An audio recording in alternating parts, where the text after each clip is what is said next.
하나님 말씀입니다. 창세기 24장 28절에서 67절의 말씀입니다.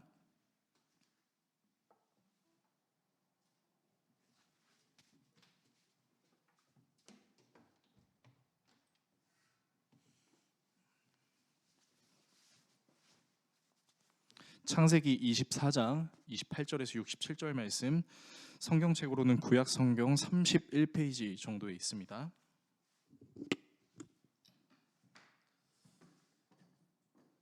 오늘은 특별히 우리가 묵상할 말씀이 조금 길지만 이 말씀을 읽으면서 어떤 스토리가 있는지를 우리가 살펴보면서 한 절씩 교독하시고 마지막 절은 같이 읽도록 하겠습니다. 소녀가 달려가서 이 일을 어머니 집에 알렸더니 리브가에게 오라버니가 있어 그의 이름은 라반이라. 그가 우물로 달려가 그 사람에게 이르러 그의 누이의 코걸이와 그 손의 손목걸이를 보고 또 그의 누이 리브가가 그 사람이 자기에게 이같이 말하더라 함을 듣고 그 사람에게로 나아감이라. 그때 그가 우물가 낙타 곁에 서 있더라. 라반이 이르되 여호와께 복을 받은 자여 들어오소서. 어찌 밖에 서 있나이까? 내가 방과 낙타의 처소를 준비하였나이다.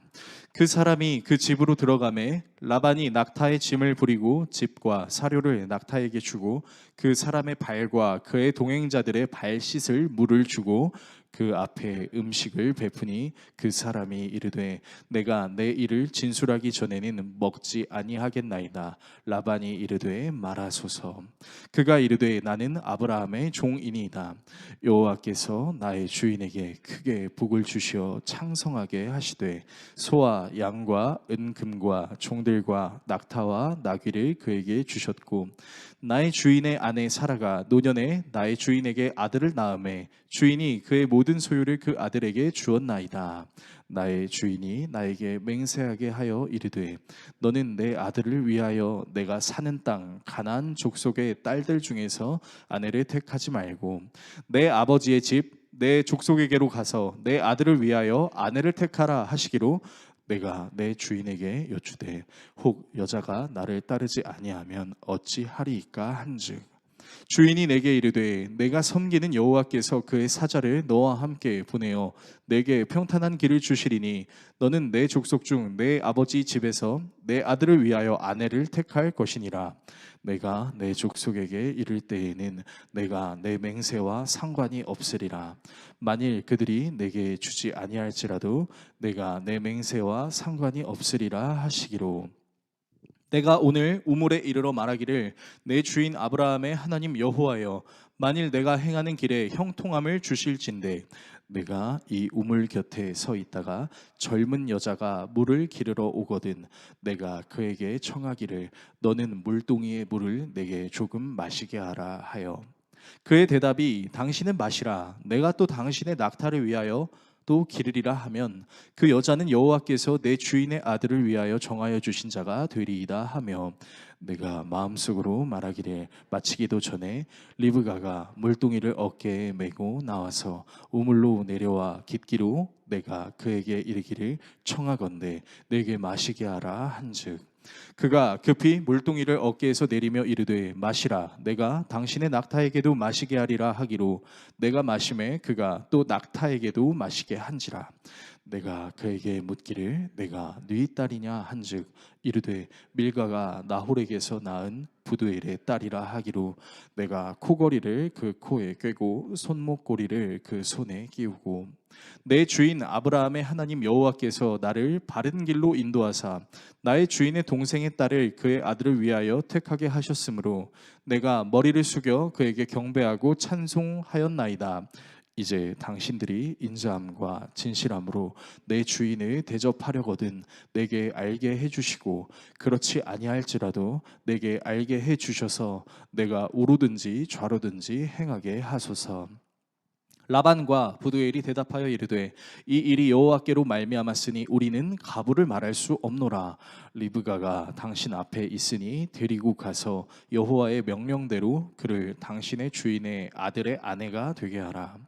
아브라함의 종이 그들의 말을 듣고 땅에 엎드려 여호와께 절하고 은금 패물과 의복을 꺼내어 리브가에게 주고 그의 오라버니와 어머니에게도 보물을 주니라.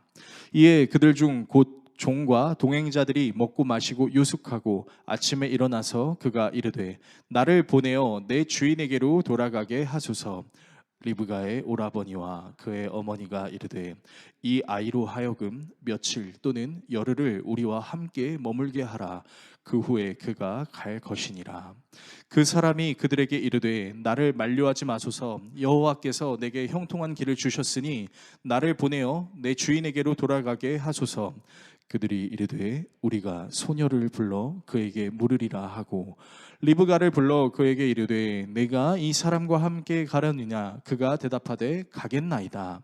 그들이 그 누이 리브가와 그의 유모와 아브라함의 종과 그 동행자들을 보내며 리브가에게 축복하며 이르되 우리 누이여 너는 천만인의 어머니가 될지어다. 내 시로 그 원수의 성문을 얻게 할지어다. 리브가가 일어나 여자 종들과 함께 낙타를 타고 그 사람을 따라가니 그 종이 리브가를 데리고 가니라. 그때에 이삭이 부엘라 헤로이에서 왔으니 그가 네게브 지역에 거주하였음이라. 이삭이 저물 때에 들에 나가 묵상하다가 눈을 들어 보매 낙타들이 오는지라. 리브가가 눈을 들어 이삭을 바라보고 낙타에서 내려 종에게 말하되 들에서 배회하다가 우리에게로 마주오는 자가 누구냐. 종이 이르되 이는 내 주인이니이다. 리브가가 너를 가지고 자기의 얼굴을 가리더라. 종이 그 행한 일을 다 이삭에게 아뢰매 이삭이 리브가를 인도하여 그의 어머니 사라의 장막으로 드리고 그를 맞이하여 아내로 삼고 사랑하였으니 이삭이 그의 어머니를 장례한 후에 위로를 얻었더라. 아멘. 오늘 여러분과 함께 창세기 강의 30번째 시간 은수성가라는 주제로 하나님의 말씀 나누도록 하겠습니다. 네, 오늘 이렇게 예배드리러 오신 분들 중에 특별히 이제 공단에서 일하시는 분들이 좀 계신 것 같은데 참 수고가 많으신 걸로 알고 있습니다. 실무를 담당하시는 분도 행정을 담당하시는 분도 참 수고가 많죠. 모두가 이제 다 열심히 일을 해서 그 열심히 일한 소득으로 좀 더 나은 삶을 살고자 하는 마음들이 있습니다. 그런데 제가 여러분들께 좀 질문하고 싶은 것이 있습니다. 그 어떤 질문을 하고 싶냐면요. 자수성가라는 말이 과연 맞는 말인가라는 질문입니다. 자수성가라는 말 여러분들 잘 아실 겁니다. 물려받은 재산이 없이 자신 혼자의 힘으로 집안을 일으키고 재산을 모은 사람들을 가리켜서 우리는 자수성가했다라고 이야기합니다. 그러니까 스스로의 손으로 스스로의 능력으로 뭔가를 해냈다. 뭔가의 소득을 가지고 있고 내가 가지고 있는 힘으로 살고 있다라고 얘기하는 거죠. 사실 겉으로는 되게 맞는 말인 것처럼 보이지만 총체적인 부분 모든 상황을 아울러 생각해 봤을 때 이것은 사실은 틀린 말이다라고 얘기할 수 있습니다. 왜냐면요. 내가 어떤 힘을 가지고 있고 내가 어떤 능력을 만들었다 할지라도 내가 가지고 있는 능력을 발휘할 수 있는 공간 내지는 내가 개발해낸 어떤 새로운 기술을 좋은 기술로 인정해주고 말해주고 그것을 사용해줄 수 있는 사람이 없다면 우리는 내가 가지고 있는 능력, 내가 가지고 있는 상황을 사용할 수 없을 것입니다.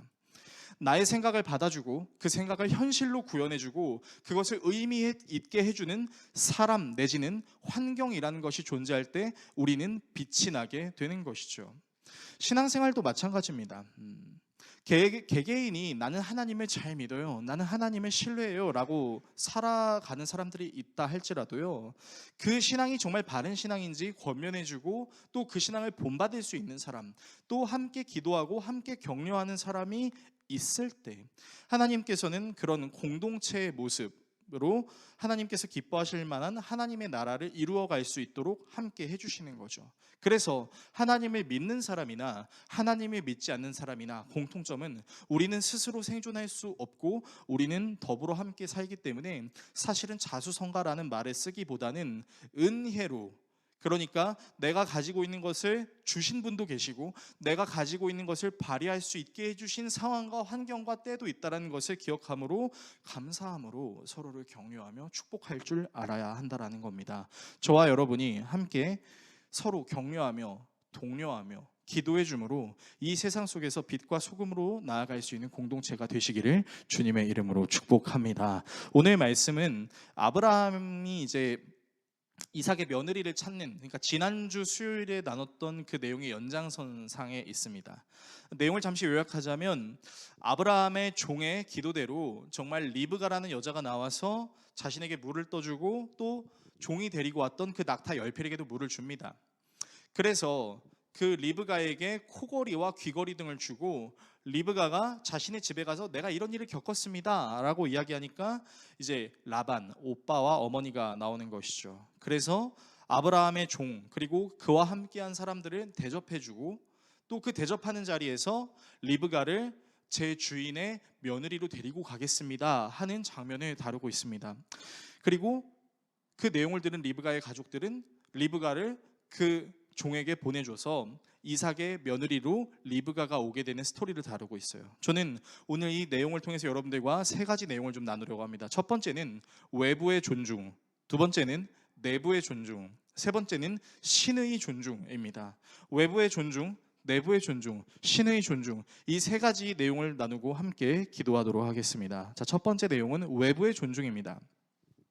자, 이제 아브라함의 종을 리브가가 자신의 가족들한테 얘기해서 이제 잠잘 곳이 필요하고 낙타가 물을 마시고 유숙할 곳이 필요하니까 이제 안내하는 그 장면을 다루고 있는데, 오늘 본문 창세기 24장 28절에서 32절의 말씀을 제가 읽어드리겠습니다.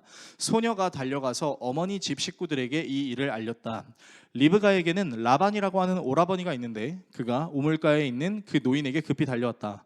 그는 자기 동생이 코걸이와 팔찌를 하고 있는 것을 보고 또 노인이 누이에게 한 말을 누이에게서 전해 듣고 곧바로 달려나와서 우물가에 낙타와 함께 있는 노인을 만났다.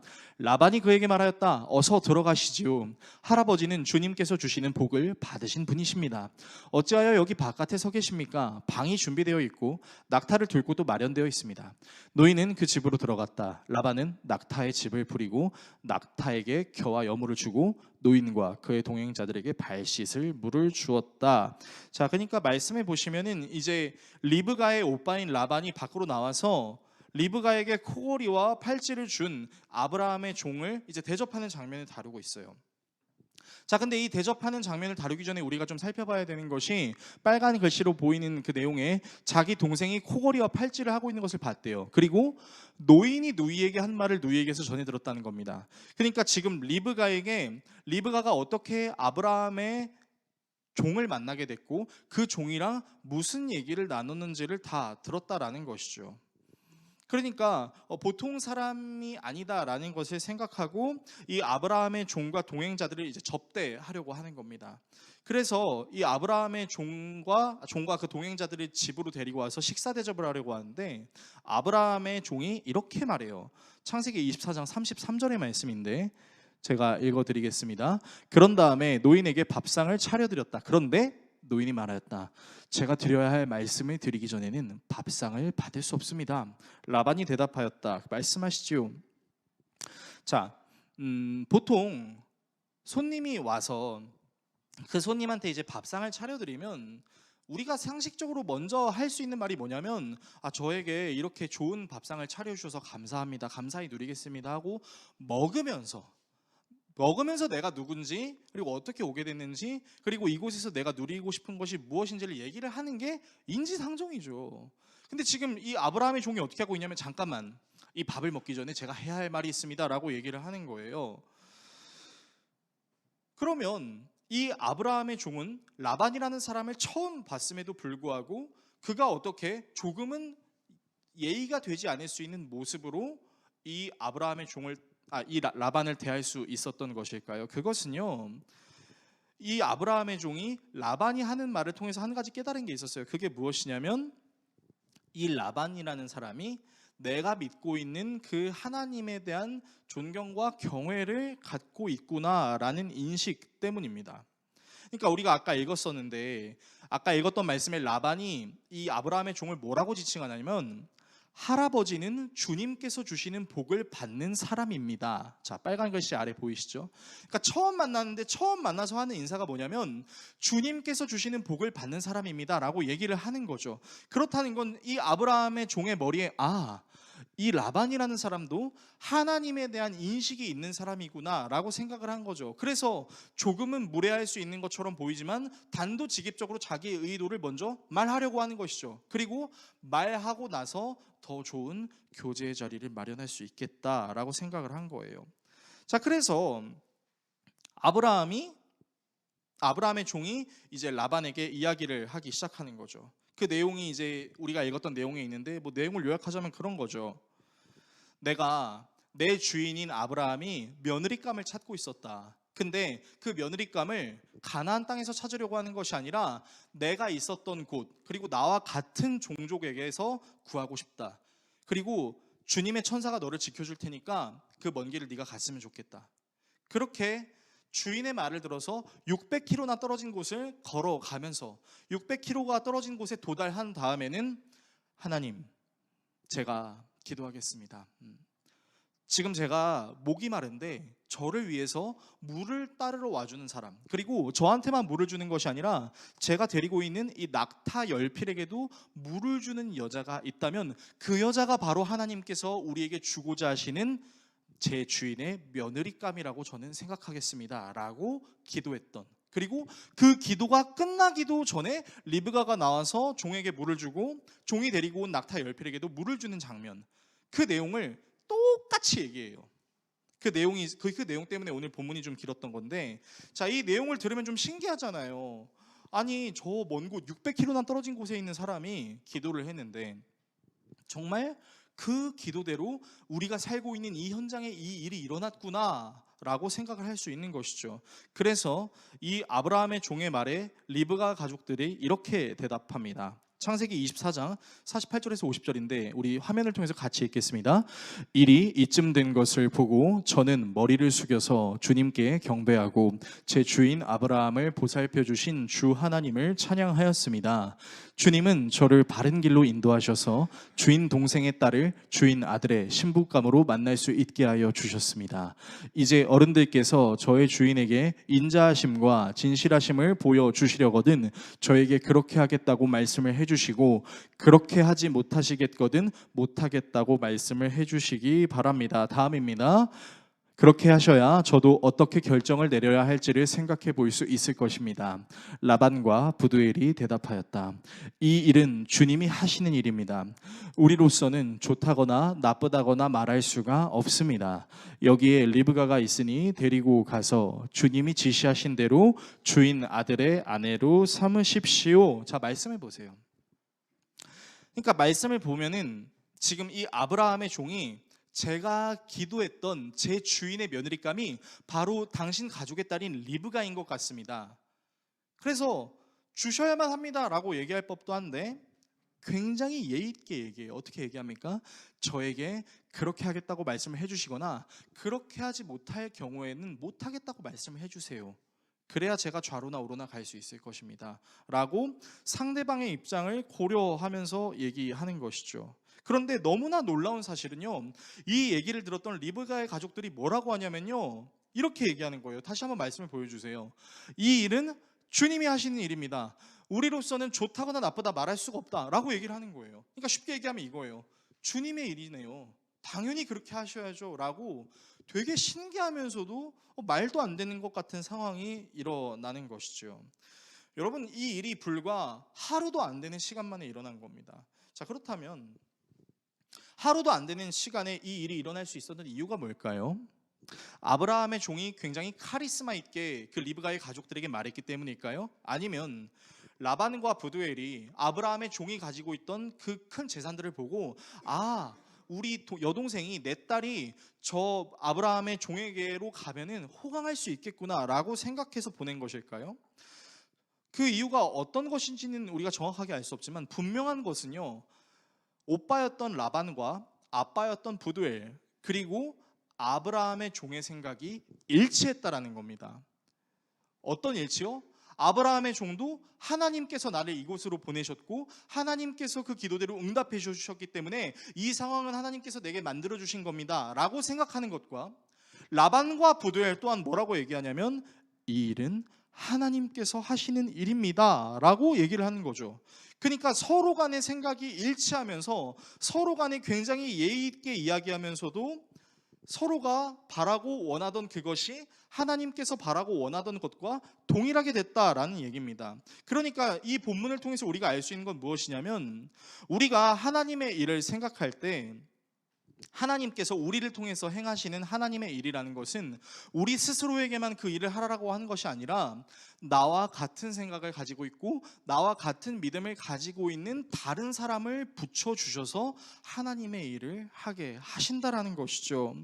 그래서 저와 여러분들이 항상 기억해야 될 것은, 우리가 공동체를 이루며 나아갈 때 중요한 것은 우리는 함께하는 사람들에게 예의를 갖출 줄 알아야 한다라는 겁니다. 그리고 그 예의를 갖추는 것과 더불어서 그 사람이 하나님을 믿고 있다면 그 사람이 생각하는 하나님의 모습과 내가 생각하는 하나님의 모습이 일치한가 일치하지 않은가를 돌아보아야 되고, 우리가 그것이 일치한다면 상대방과 나를 통해서 하나님께서는 계획하신 하나님의 일을 이루신다라는 것입니다.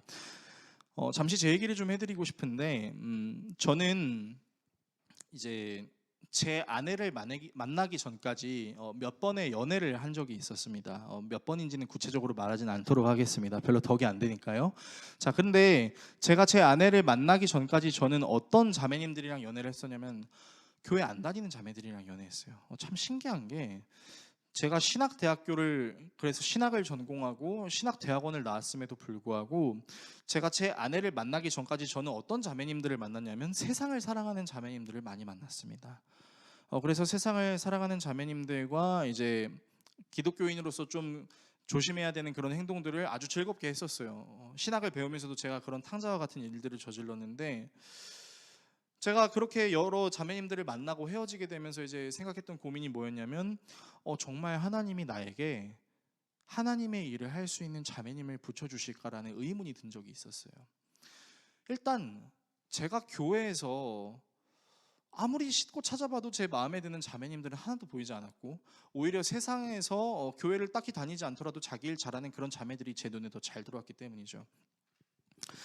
그랬던 제가 이제 점점 신앙이 깊어지고 하나님을 만나기 시작하면서 이제 눈이 열려서 하나님께서 제 아내를 보게 해주셨습니다. 사실 제 아내는 저랑 20살 때 처음 만났었어요.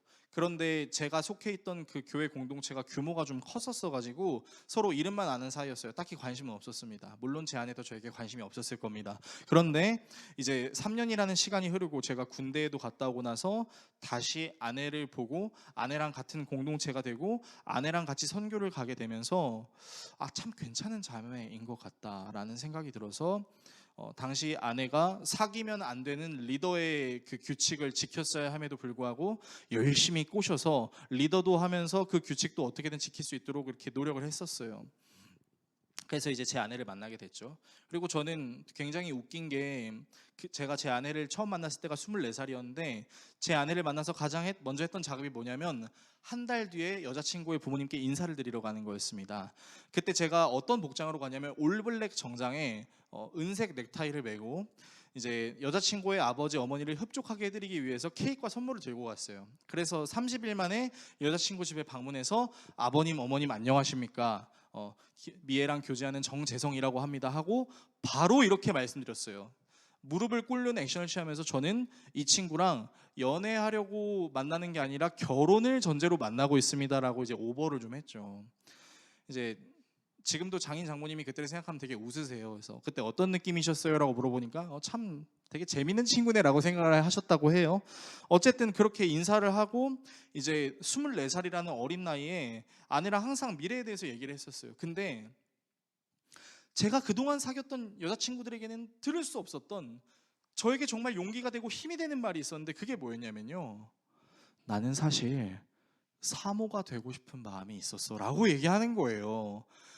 사실 요즘, 사실은 이제 1970년대 80년대만 되더라도 이제 교회가 막 부흥하던 시기에 이제 자매님들에게 1등 신랑감 1위에서 3위 중에 이제 목사가 있었는데, 지금은 저 밑바닥에 보이지도 않는 곳에 순위가 있거든요. 하도 이제 교회가 교회다움을 지키지 못하고 이제 욕을 먹고 있는 시대에 이제 있는데, 제 아내가 나는 사모가 되고 싶은 생각이 있었어 라고 얘기를 해주는 거죠. 진짜 고마웠어요. 진짜 고마우면서 무슨 생각이 들었냐면 놓치면 안 되겠다라는 생각이 들었습니다. 어디 가서 내가 또 이런 사모하겠다고 직접 말할 수 있는 사람을 만날 수 있겠냐. 그리고 제 여자친구, 지금은 제 아내인 제 아내의 지나왔던 삶을 보니까 정말 신앙 훈련을 열심히 하도록 하나님께서 그 계획을 세워 놓으셨다는 것을 제가 알게 됐어요. 함께 삶을 나누면서 어떻게 기도하면서 살았는지, 어떻게 신앙생활을 하며 살았는지, 심지어는 제가 꿈꾸는 교회가 어떤 것인지에 대해서 얘기했는데 아내 또한 나 또한 그런 교회를 원하고 있었어 라고 얘기를 하더라고요. 놓치면 안 되겠다. 그래서 프로포즈하고 7년 연애 끝에 결혼을 하게 됐어요. 제가 아내를 만나면서 참 하나님께 감사했던 게 무엇이냐면 나와 똑같은 생각, 같은 방향을 바라볼 수 있도록 준비해 주신 사람이 있었구나라는 것입니다. 지금 아내는 어떤 생각을 갖고 있는지 모르겠어요. 개척교회 목사랑 함께 사역을 하면서 힘들고 어려운지 행복한지 기쁜지는 모르겠지만 저는 제 아내를 하나님의 응답으로 받았습니다. 제 아내도 그렇게 될 줄로 믿습니다. 어쨌든 중요한 것은 하나님께서는 하나님의 일을 이루시기 위해서 하나님을 믿는 신앙을 가진 사람, 같은 생각을 할 수 있는 사람을 예비하시고 만나게 하시고 그와 함께 하나님의 나라를 이루시게 한다라는 것입니다. 이 사실을 기억함으로 저와 여러분이 함께하는 사람을 존중하고 함께하는 사람과 같은 생각을 품을 수 있도록 기도하며 노력할 수 있기를 주님의 이름으로 축복합니다. 두 번째는 내부의 존중입니다. 자, 이제 정말 말도 안 되는 이 사건이 아름답게 마무리가 잘 됐습니다. 제가 기도했는데 그 기도했던 대로 자매님이 왔습니다. 좋습니다. 저의 딸을, 제 여동생을 드리겠습니다. 데려가십시오. 얼마나 좋아요. 이 말도 안 되게 정말 스무스한 상황이 지나고 나서 바로 다음날 아브라함의 종이 떠나려고 합니다. 오늘 본문 52절에서 54절의 말씀인데요, 제가 읽어드리겠습니다. 아브라함의 종은 그들이 하는 말을 듣고서 땅에 엎드려 주님께 경배하고 금은 패물과 옷가지들을 꺼내서 리브가에게 주었다. 그는 또 값나가는 선물을 리브가의 오라버니와 어머니에게도 주었다. 종과 그 일행은 비로소 먹고 마시고 그날 밤을 거기에서 묵었다. 다음 날 아침에 모두 일어났을 때 아브라함의 종이 말하였다. 이제 주인에게로 돌아가겠습니다. 떠나게 해주십시오. 약간요, 여러분은 이 본문을 보면서 무슨 생각이 드세요? 저는 제가 만약에 라반이라고 생각한다면 뭐야? 단물만 쏙 빼먹고 가는 거야? 라는 생각이 좀 들 것 같아요. 왜냐하면 아니 계속해서 사랑하는 여동생, 사랑하는 딸로 함께 지냈던 그 가족인데 이 가족을 한순간에 지금 데려가겠다라고 얘기를 하는 거죠. 아니 좀 더 머물러서 얘기도 좀 더 많이 하고 좀 더 많이 알고 좀 더 정을 나눈 다음에 떠나도 되지 않을까요? 라고 해도 되죠. 그런데 아브라함의 종이 바로 다음날 떠나겠다라는 거죠. 자기에게는 하나님의 확신이 있었던 것 같아요. 그러나 분명한 것은 전날만 하더라도 좀 예의가 있었고 좀 나름 갖춘 모습을 가지고 있었던 그 종이 갑작스러운 요구를 하고 있는 것입니다. 물론 아브라함의 종도 빨리 떠났어야 했을 거예요. 왜냐하면 이 며느리감을 얻기 위해서 어느 거리를 걸었냐면 600km를 걸었습니다. 자기 주인이 얼마나 기다리고 있겠어요. 며느리감을 찾았습니다. 빨리 데려오겠습니다. 빨리 보여드리고 싶은 그런 생각이 있었겠죠. 기쁜 소식을 빨리 전하고 싶었을 거예요. 자, 그런데 여기서 굉장히 놀라운 일이 한 가지 일어납니다. 그 놀라운 일이 본문 55절에서 58절에 있는데요, 우리 화면을 통해서 같이 읽도록 하겠습니다. 리브가의 오라버니와 어머니는 저 애를 다만 며칠이라도, 적어도 열흘만이라도 우리와 함께 더 있다가 떠나게 해주십시오 하고 간청하였다. 그러나 아브라함의 종은 그들에게 이렇게 대답하였다. 저를 더 붙잡지 말아 주십시오. 주님께서 이미 저의 여행을 형통하게 하셨으니 제가 여기에서 떠나서 저의 주인에게로 갈 수 있게 해주시기 바랍니다. 그들이 말하였다. 아이를 불러다가 물어봅시다. 그들이 리브가를 불러다 놓고서 물었다. 예, 어른과 같이 가겠느냐? 리브가가 대답하였다. 예, 가겠습니다. 자, 다음입니다. 죄송해요. 자, 그 말씀을 보겠습니다. 지금 무엇이 놀랍냐면요, 이제 아브라함의 종이 빨리 저 리브가를 데려가겠습니다 라고 얘기하니까 이 가족들이 잠깐만요, 리브가랑 한번 얘기해 보겠습니다 라고 얘기하는 거예요. 자, 근데 여러분, 이게 왜 놀라운 일인지 아세요? 이게 왜 놀라운 일이냐면요, 당시 이 시대 때 있었던 문화 중에 하나가 무엇이냐면 여성 그리고 어린 아이들은 존재감이 없었습니다. 그러니까 신약 성경에 예수님께서 이제 오병이어 사건을 일으키시잖아요. 5개의 떡과 물고기 2마리로 5천 명이 넘는 사람을 먹였다. 근데 그 5천 명이라는 계수에는 여자와 어린아이들이 없습니다. 그러니까 더 많은 사람들을 먹였다는 거죠. 그러니까 지금 여자와 어린 아이들은요, 자기 의견을 발언할 수 있는 권리 자체가 없었던 시대예요. 자, 근데 지금 어떻게 하냐면 이 리브가의 가족들이 리브가에게 물어보고 있는 거예요. 뭘 물어보냐면 같이 갈 거야? 바로 갈래? 라고 물어보고 있는 거예요. 그러니까 당시 시대 속에서 딸에게, 여동생에게 그 권리를 물어보는 것은 사실은 있을 수 없었던 일이죠. 실제로 굉장히 희귀한 일이 일어난 거예요.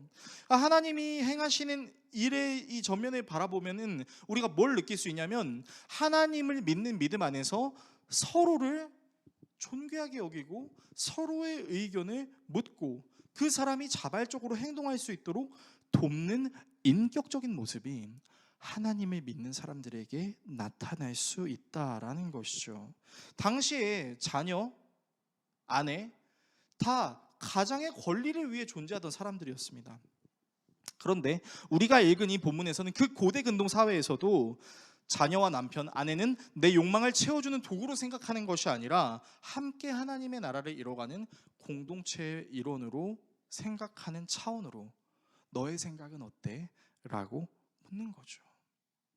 그리고 이렇게 묻는 물음을 통해서 하나님께서는 거룩한 하나님의 공동체를 이뤄 나아간다라는 것입니다. 여러분, 이게 부흥입니다. 저는 이제 모태 신앙이었어요. 근데 정말 제가 지금 생각해도 다행이라고 생각하는 건 저는 교회 다니는 게 사실 즐거웠습니다. 이제 친구들도 만나고 재밌는 것도 먹고 뭐 교회에서 가르쳐 주는 게 딱히 나쁘지 않다고 생각했어요.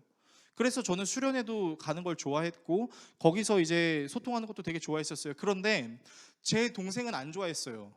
왜냐면 제 동생이 정말 좋아하는 디즈니 월드 만화를 보려면은 그 교회 가는 시간을 빼먹어야 되거든요. 그래서 이제 디즈니 만화를 막 보고 있는데 이제 엄마 아빠가 그러는 거죠. 교회 가야지. 아, 싫어. 나 이거 보고 싶단 말이야. 그러면 달래줬으면 좋았을 텐데 저희 아버지 어머니는 몽둥이를 드셨습니다. 그래서 교회 가야지. 뭐 하는 거야? 지금 교회 가는 시간이야. 물론 이제 자녀에게 신앙을 전수해 주시기 위해서 애쓰셨다라는 것을 이제 컸으니까 좀 알겠지만 당시 제 동생이 얼마나 상처를 받았을까요? 그리고 제 동생이 커서 이제 중학생, 고등학생이 됐는데 이제 중고등부가 여름마다 하는 이제 수련회 같은 것들이 있지 않습니까? 겨울에도 하는. 저는 뭐 군말 없이 갔어요. 제가 수련회 가는 걸 좋아했으니까. 근데 저희 어머니 아버지는 제 동생을 수련회로 보내는 시간이 한 해 중에 가장 힘든 시간이었어요. 왜냐면 제 동생은 죽어라고 안 가려고 했거든요. 아니 내가 그 수련회를 왜 가야 돼? 나는 하나님을 모르겠어. 예수님도 모르겠어. 아, 믿고 싶지 않아. 왜 나한테 자꾸 억지로 가라고 하는 거야? 라고 할 때마다 저희 아버지의 매의 파워는 더욱더 강력해지기 시작했습니다. 그러다가 이제 나중에 좀 커서 매로 다스리기가 어려우니까 어떻게 했냐면 얼마면 되니? 한 10만 원 줄까? 돈으로 꼬시기 시작하는 거예요. 그래서 제 동생은 10대 시절에 하나님을 완전히 떠났습니다. 그런데 제 동생이 그렇게 하나님을 떠나가는 그 과정 가운데 제가 정말 안타까웠던 것이 뭐냐면 저희 어머니랑 저희 아버지가 제 동생이랑 왜 교회에 가고 싶지 않은지에 대해서 허심탄회하게 얘기하는 그런 얘기가 없었어요. 그냥 무조건 교회 가야 되지라고 무력으로 가르치려고 하셨고 돈으로 회유하려고 하셨고 그러면서 제 동생과 사랑으로 함께 이제 서로의 생각을 나누는 그런 시간을 가져야 되는 시간에 저희 아버지 어머니는 교회 일에 바쁘셨습니다. 그래서 교회 일을 너무 열심히 하는 엄마랑 아빠를 둔 다음 세대들은 좀 힘들 수 있어요. 아, 나 엄마 아빠랑 좀 시간 보내고 싶은데 그런데 엄마 아빠 맨날 교회 일, 순모임 있어. 무슨 찬양대 연습 있어.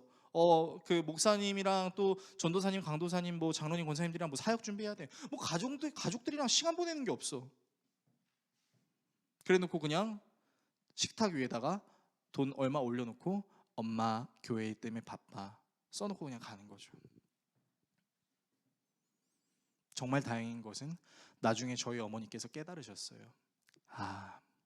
내가 내 둘째 아들의 생각을 들어주고 둘째 아들을 존중해주고 둘째 아들을 무력으로 내 뜻대로 휘어잡으려고 하는 것이 아니라 대화했었어야 됐는데.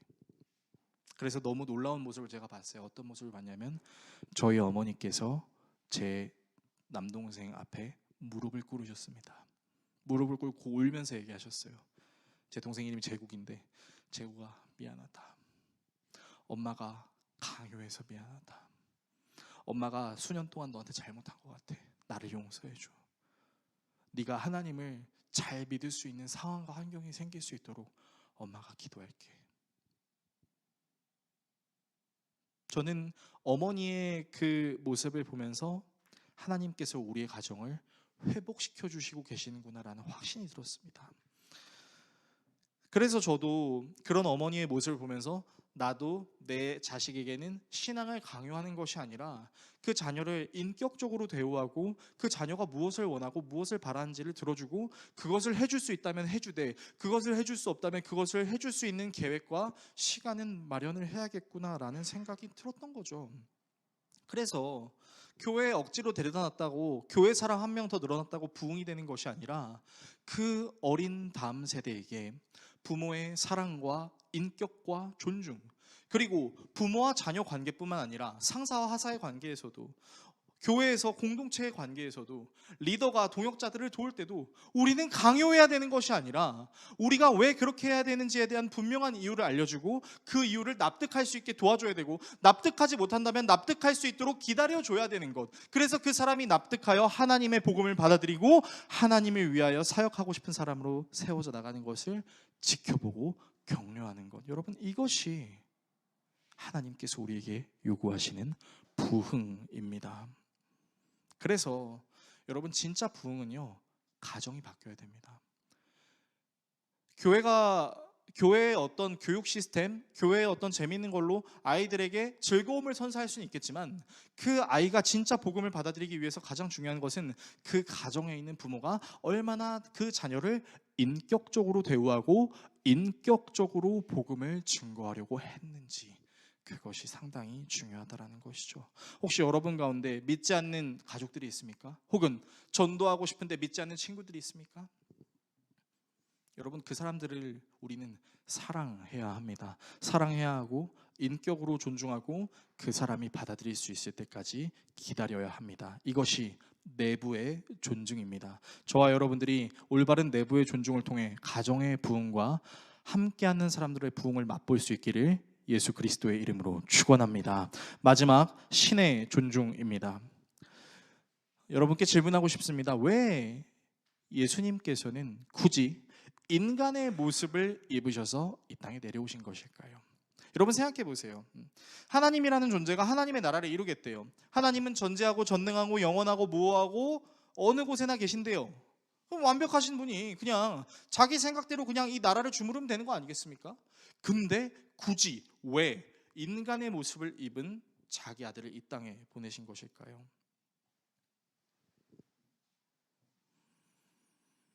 저는 바로 그것이 우리를 가장 깊이 사랑할 수 있고 우리를 가장 깊이 공감할 수 있었던 방법이었기 때문이다라고 말씀드리고 싶습니다. 누가복음 7장 18절에서 20절에 이런 내용이 나와 있는데요, 제가 읽어드립니다. 요한의 제자들이 이 모든 일을 요한에게 알렸다. 요한은 자기 제자 가운데서 두 사람을 불러 주님께로 보내어 선생님이 오실 그분입니까? 그렇지 않으면 우리가 다른 분을 기다려야 합니까? 라고 물어보게 하였다. 자, 이게 무슨 내용이냐면, 세례 요한이 예수님이 메시아라고 제자들과 사람들에게 가르쳤습니다.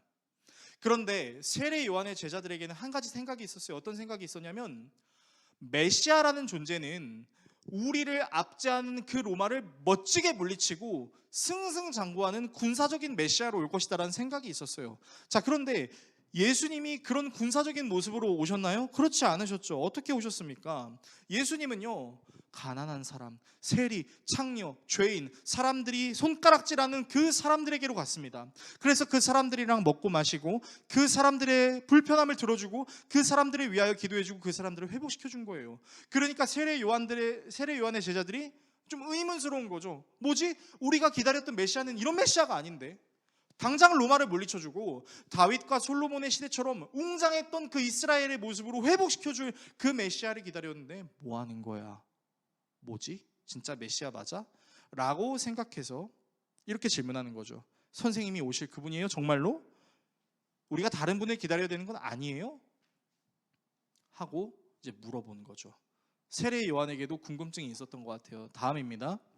자, 그러니까 예수께서 이렇게 말씀하시는 거죠. 그때 예수께서는 질병과 고통과 악령으로 시달리는 사람을 많이 고쳐주시고 눈먼 많은 사람들을 볼 수 있게 해주셨다. 예수께서 그들에게 이렇게 대답하셨다. 너희가 보고 들은 것을 가서 요한에게 알려라. 눈먼 사람이 다시 보고 다리 저는 사람이 걷고 나병 환자가 깨끗해지고 귀먹은 사람이 듣고 죽은 사람이 살아나고 가난한 사람이 복음을 듣는다. 나에게 걸려 넘어지지 않는 사람은 복이 있다. 여러분, 이게 무슨 말일까요? 예수님은요, 사람들이 힘들어하고 어려워할 수 있는 것을 공감해 주실 수 있는 분이셨습니다. 그들에게 영원한 생명이 필요한 것도 알지만 그들이 영원한 생명을 구하기 전 자신이 가지고 있었던 배고픔, 어려움, 사회적인 핍박, 그 모든 것들로부터 회복시켜 주셨어요. 바로 당신이 겪고 있는 그 어려움이 어떤 어려움인지 내가 조금 알겠어요. 내가 당신을 돕고 싶어요. 라는 차원으로 예수님께서 가신 거죠. 여러분, 저는요, 이런 예수님의 모습을 보면서 뭘 느끼냐면, 사람들도 아우 냄새나, 아우 창녀, 아우 야 넌 저리 가 라고 말할 수 있는 그런 사람들, 우리가 비난하고 함부로 판단하는 그 사람들을 예수님은 존중한 거죠. 하나의 인격체로 회복될 수 있고 다시 일어설 수 있다라고 존중해 주신 거죠. 그 존중이 우리에게 사랑으로 나타났고 우리의 영원한 생명을 위해서 모든 사람들의 죄값을 자신에게 달아 자신이 친히 제사가 되어 주신 것이죠. 여러분, 우리는 사실 이 사랑을 따라할 수는 없습니다. 그래서 사도 요한이 이렇게 편지했었어요. 요한일서 4장 9절에서 11절이에요. 우리 이 말씀을 좀 같이 읽었으면 좋겠습니다. 함께 읽습니다. 하나님의 사랑이 우리에게 이렇게 드러났으니 곧 하나님이 자기 외아들을 세상에 보내주셔서 우리로 하여금 그로 말미암아 살게 해주신 것입니다. 사랑은 이 사실에 있으니 곧 우리가 하나님을 사랑한 것이 아니라 하나님이 우리를 사랑하셔서 자기 아들을 보내어 우리의 죄를 위하여 화목 제물이 되게 하신 것입니다. 사랑하는 여러분, 하나님께서 이렇게까지 우리를 사랑하셨으니 우리도 서로 사랑해야 합니다. 여러분, 이 말씀이 무슨 말씀입니까? 사랑이 여기 있나니 우리가 주님을 사랑하신 것이 아니라 주님이 우리를 사랑하셨다. 주님이 우리를 존중하시고 주님이 우리를 위하여 자기의 모든 것을 거셨다라고 얘기하는 거죠. 그러니까 우리의 신앙은요, 내가 하나님을 잘 믿어요, 내가 신앙생활 잘해요, 교회 출석 잘해요, 주의 성수, 수요 성수, 헌금 생활, 봉사 잘해요, 이걸로 내 신앙이 대단하다는 것을 드러내야 되는 것이 아니라 넘어질 수 있고 실수할 수 있고 다른 사람을 비난할 수 있고 나 자신만 사랑할 수 있는 그런 나를 위하여 자기의 모든 것을 아낌없이 주신 그 예수 그리스도의 사랑 때문에 제가 하나님을 믿게 되었습니다 라고 얘기하는 거죠. 그러니까 이 예수 그리스도의 우리를 향한 존중을 우리가 생각했을 때, 여러분, 우리가 이 땅을 어떻게 살아가야 할까요? 여러분, 우리는요, 자수성가하는 거 아닙니다. 어떤 사람은 그렇게 생각할 수도 있어요. 당신이 내 삶을 살아봤습니까? 내 유년 시절이 어떤지 알고 있습니까? 내가 얼마나 힘들게 살았는지 아세요? 물론 제가 그건 다 공감할 수 없을지도 모르겠습니다. 그런데 생각해 보세요. 여러분들이 넘어질 수 있었을 때, 여러분들이 완전히 곁길로 나아갈 수 있었을 때, 그때 여러분들을 잡아준 존재가 누구입니까? 그리고 그 존재를 보내주신 분이 누구일까요? 여러분들이 그렇게 열심히 갈고 닦은 능력을 발휘할 수 있도록 회사와 어떤 사업체와 어떤 동료와 어떤 좋은 사장님과 어떤 동역자들을 여러분들이 능력으로 만났나요?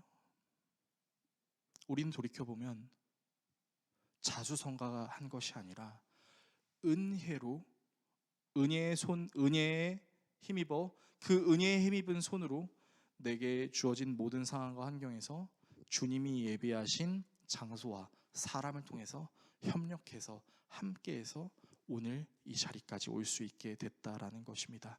그리고 그것이 하나님의 은혜입니다라고 고백하는 사람에게 하나님께서는 하나님의 나라의 확장을 더욱 보여주실 것입니다. 그러므로 기억하십시오. 우리는 자수성가한 사람들이 아니라 은수성가입니다. 은혜를 힘입어 그 은혜의 손으로 내게 주어진 모든 상황과 환경을 하나님의 은혜로 감당할 수 있었던 것입니다. 이 사실을 기억하심으로 저와 여러분들이 서로를 기도해 줄 수 있고 축복해 줄 수 있고 격려해 주며 날마다 하나님의 은혜를 구하며 나아가실 수 있기를 예수 그리스도의 이름으로 축원합니다.